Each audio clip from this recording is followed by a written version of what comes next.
There are paths in your neighborhood that don't appear on any map. No one built them, no one planned them, no council approved them, and no surveyor recorded them, but they exist. They have existed for years, some of them for decades. They run through your garden, through your neighbor's garden, under fences, through gaps in walls, along the edges of paths you walk every day without knowing what moves along them at night. They are used every single night by something that knows them better than you know your own street. The hedgehog moving through your neighborhood right now is not wandering. It is following a path, a specific, memorized, optimized path that it uses with the same reliability that you use your front door. These paths are invisible to you, but they are real, and understanding them changes everything about how a hedgehog survives, and what happens when a single point on one of these paths disappears overnight. When researchers first began GPS tracking urban hedgehogs in detail,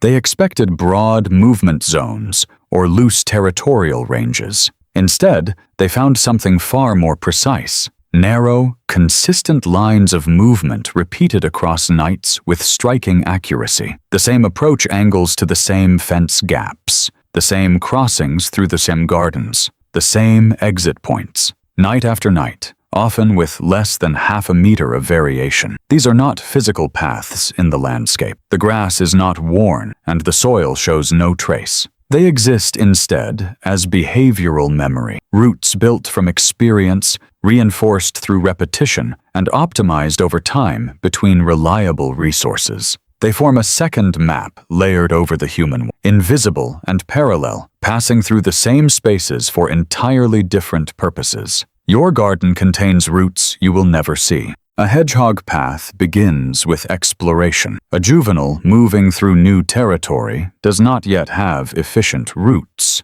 Its movement is wide, variable, and experimental, testing different gaps, crossings, and feeding areas. Over time, patterns emerge. The animal begins returning more often to locations that provide better food, safer passage, or reliable water, while less useful areas are gradually abandoned. This exploration slowly compresses. Wide-ranging movement narrows into a smaller set of frequently used corridors, which are further refined as the hedgehog discovers more efficient approaches, such as a better angle into a gap or a faster crossing route. Eventually, a path forms. Not chosen, not designed, emerged. A result of hundreds of small decisions reinforced by success, better food, safer travel, and efficient movement through the landscape. What exists now is the condensed outcome of everything the hedgehog has learned. It took months to form. It is used every night. Something worth thinking about before we continue. Have you ever noticed a hedgehog using the exact same route through your garden on multiple occasions? The same corner, the same gap, the same line across the lawn? Write it in the comments. The details people notice are often more precise than they realize.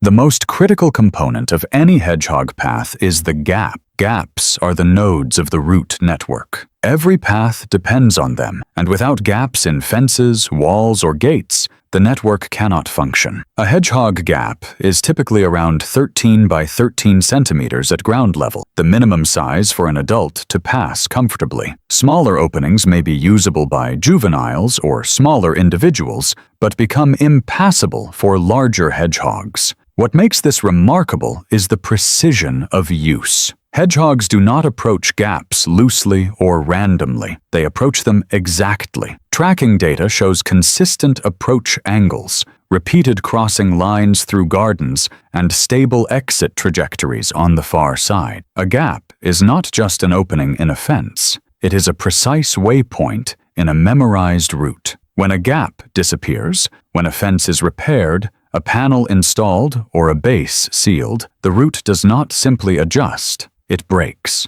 The path on one side and the path on the other become disconnected fragments. Everything beyond that point becomes inaccessible to any hedgehog relying on it. One change, one filled space, one removed waypoint, an entire section of route lost. Hedgehog paths are not only spatial, they are chemical. Each time a hedgehog uses a route, crossing a garden, passing through a gap, or moving along a fence, It leaves behind trace scent deposits. Over time, these accumulate on frequently used surfaces like gap posts, grass stems, and stones along the path. The marking is subtle, not deliberate territorial signaling, but the passive buildup of repeated movement. Yet it becomes consistent enough that the path develops a faint, persistent chemical signature that can last for days. This creates a form of self-reinforcement. When the hedgehog returns, the familiar scent confirms the route. This is the correct gap. This is the established path. Spatial memory and scent memory reinforce each other, but this chemical layer also serves another function. It can be read by other hedgehogs. A juvenile exploring new territory that encounters a chemically marked gap is effectively receiving information. This route is used, it is established, and it leads somewhere valuable. In this way,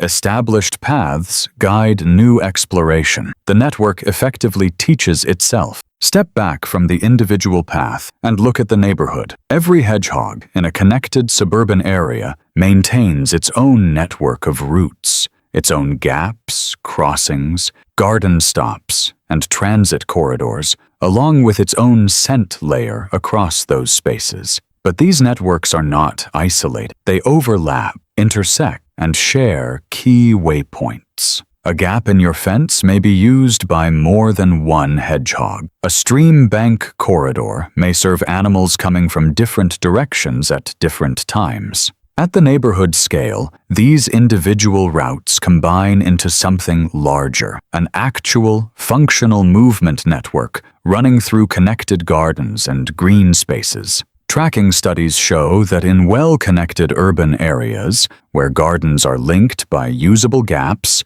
green edges, and accessible corridors, hedgehog movements form a single integrated system across the entire landscape, not separate routes. One connected network, used by multiple animals, maintained through multiple paths, and dependent on every gap, crossing, and corridor across every property it spans. The network is both strong and fragile. Its strength comes from redundancy, multiple routes, multiple gaps, and alternative paths that allow movement even when conditions change. Its fragility comes from structure. In many urban areas, a single fence line or one gap under a gate can be the only connection between two clusters of gardens. When that connection is lost, the clusters become isolated. Hedgehogs on one side lose access to resources on the other, and vice versa. Studies of network fragmentation show that closing a single frequently used gap can significantly reduce the effective territory available to multiple animals at once.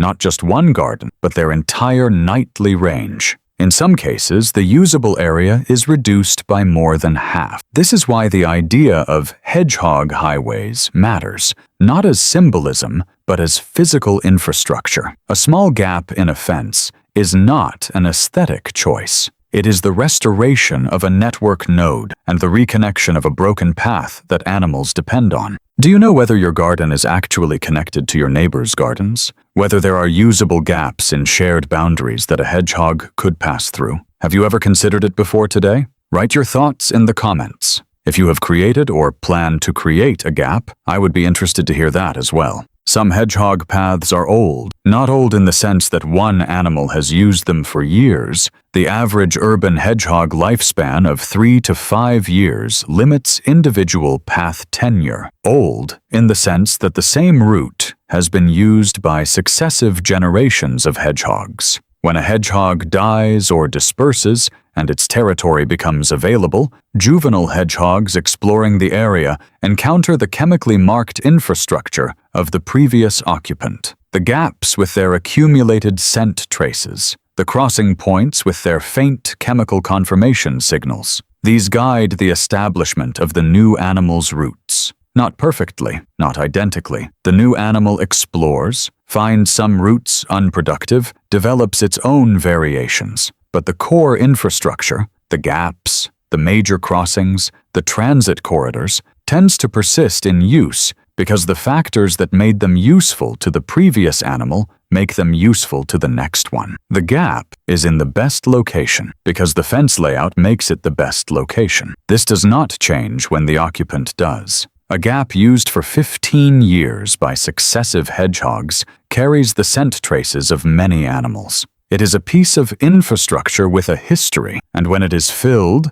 that history ends, not just for the current occupant, for every hedgehog that would have used it after. You cannot see the paths in your garden, but you can find evidence of them. Camera traps placed at suspected gap locations, particularly at the base of fence panels, under gates, and at points where hedgehog activity has been observed, consistently reveal which gaps are active waypoints on established routes. The approach angle is consistent. The exit trajectory is consistent. The timing across multiple nights clusters around the same hours. Citizen science projects like Hedgehog Street have used participant-placed cameras to map active routes across entire neighborhoods. The resulting maps, dozens of individual garden camera observations aggregated into neighborhood-scale route networks, show with striking clarity how the invisible paths connect into visible systems. The paths are real, they can be found, and once found, they can be protected. A garden owner who knows which section of their fence an active route runs through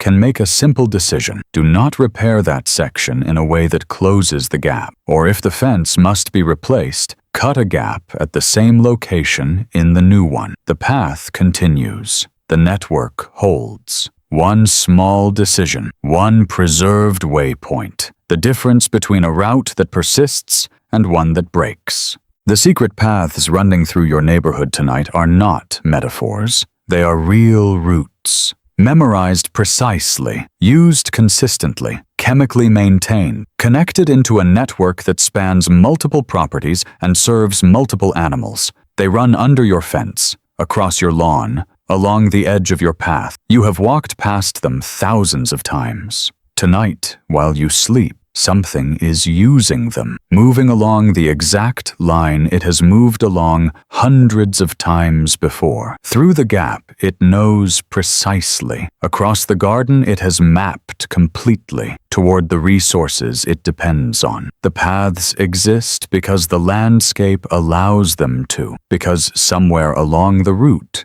enough gaps are open, enough corridors are maintained, enough gardens offer enough to make the network viable. Your garden is one node in that network. Your gap, if you have one, is one waypoint on one path, and the decision to keep it open or to create one where none exists is the decision to keep a section of this invisible infrastructure intact. The paths ask for almost nothing. 13 centimeters at ground level in a fence. That is all a path needs to remain a path. After everything in this video, knowing that real, specific, memorized paths run through your garden right now, what is one thing you could do this week to protect or extend them? Leave your answer in the comments. The practical ideas people share are always the most valuable part of this conversation. This channel exists to tell these stories accurately and completely. If that matters to you, you already know what to do.